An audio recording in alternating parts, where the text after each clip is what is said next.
Ang lakas ng hangin, ang lamig tuloy.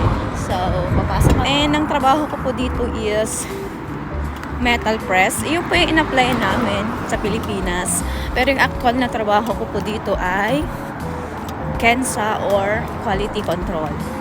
Pero yung gawa pa rin po yun ng metal press. Ito. Yan yung mga kawik kong hapon. Yan, dito nakakadadaan. Ayan, si Mother. Wala niyo kailang taon na yan. Hi, gozaimasu. Sumoy yun eh. Hi, gozaimasu. Eh? Mag-watch isang video. Oh, hi, gozaimasu. Oh, di ba? Oh, may na-recruit tayong hapon. Oh, ayan siya. Sa tingin niya ilang taon na siya. 'Di ba sa atin lola na siya kung tignan. Pero grabe, nakakaya pa niya magtrabaho, in fairness naman. Na kahit may nararamdaman yan, pasok pa rin.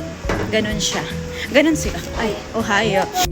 At ngayon naman ay lunchtime. So, papakita ko sa inyo yung aming canteen. So, una, papainit muna ako ng aming ulam. So, yan yung mga ka-work naming hapon. Yan yung side nila. Sa amin naman ay yung sa dulo. So, yung magkakasama kami mga Pinay.